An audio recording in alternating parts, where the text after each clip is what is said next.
For over 55 years, the Cuban regime has used this debate in the United Nations General Assembly as a shiny object to distract the world's attention from the destruction it has inflicted on its own people and on others in the Western Hemisphere.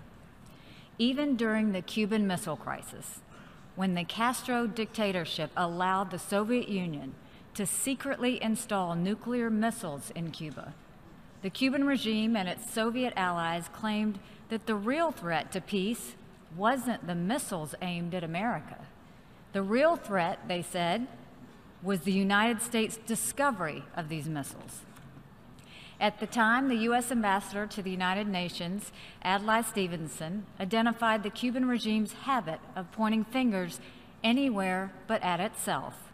He said, quote, "This is the first time I have ever heard it said that the crime is not the burglar, but the discovery of the burglar, and that the threat is not the clandestine missiles in Cuba, but their discovery and the limited measures taken to quarantine further infection." Today, the crime is the Cuban government's continued repression of its people and failure to meet even the minimum requirements of a free and just society. Our response has been to stand with the Cuban people and their right to determine their own future. For this, each year, this Assembly's time is wasted considering this resolution, and the United States is subjected to all manner of ridiculous claims, anything to deflect attention from the regime that is actually responsible for the suffering of the Cuban people. But the United States will not be distracted.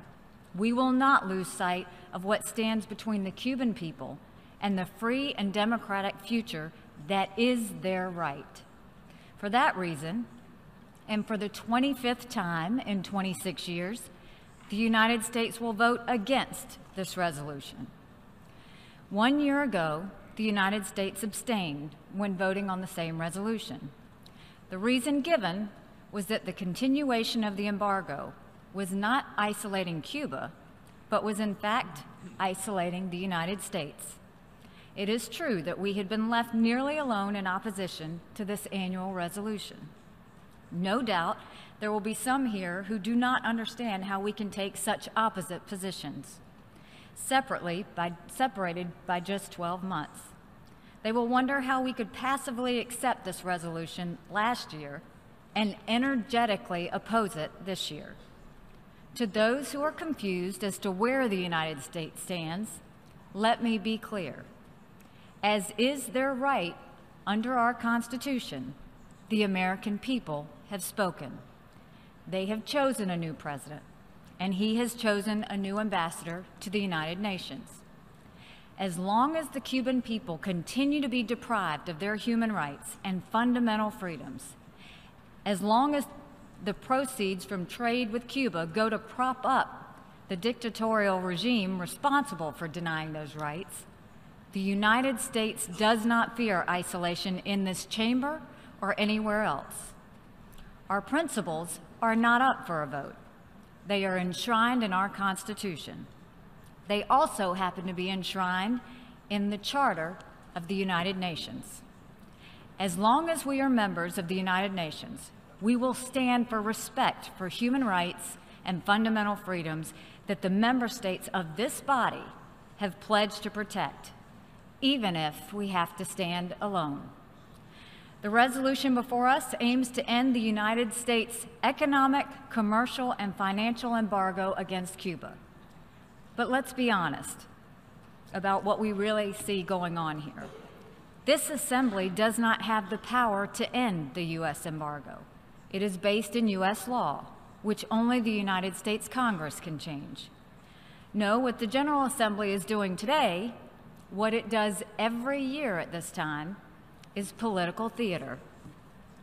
The Cuban regime is sending the warped message to the world that the sad state of its economy, the oppression of its people, and the export of its destructive ideology is not its fault. In the spirit of sending messages, I would like to direct the rest of my comments towards the Cuban people. The American people strongly support your dreams to live in a country where you can speak freely, where you can have uncensored access to the internet, where you can provide for your families, and where you can determine your leadership. We know that many of you have been made hopeful by the opening of diplomatic relations between the United States and Cuba. That status is not changing.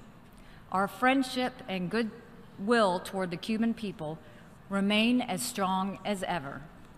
What you probably don't know is that your government responded to this gesture of goodwill, not by joining in the spirit in which it was offered, but by expanding its politically motivated detentions, harassment and violence against those who advocate for political and economic freedom in Cuba.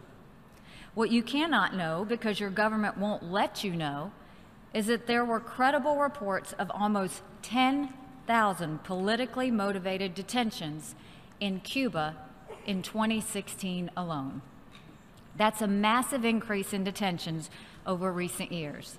We had hoped our outreach to your government would be met with greater freedom for you. Your government silences its critics. It disrupts peaceful assemblies. It censors independent journalists and rigs the economy so the government alone profits. Your government has exported its bankrupt, destructive ideology to Venezuela. It has taught the Maduro regime how to silence journalists, crack down on the political opposition, and impoverish its people. Now millions of Venezuelans join you in being denied their basic rights. As we speak here today, your government is busy choosing the successor to the Castro dictatorship. It is attempting to fool you into believing you have a voice by holding local and regional so-called elections. But the process you are engaged in is not freedom. The results were determined before the first vote was cast. When the United States abstained on this resolution last year, its decision was explained by saying, quote, "We recognize that the future of the island lies in the hands of the Cuban people." There is a casual cruelty to that remark, for which I am profoundly sorry. Regrettably, as of today, the future of Cuba is not in your hands. It remains in the hands of your dictators. The United States opposes this resolution today in continued solidarity with the Cuban people and in the hope that they will one day be free to choose their own destiny. We might stand alone today, but when the day of freedom comes for the Cuban people, and it will come, we will rejoice with them as only a free people can. Thank you. Doy las gracias a la distinguida representante de Estados Unidos de América,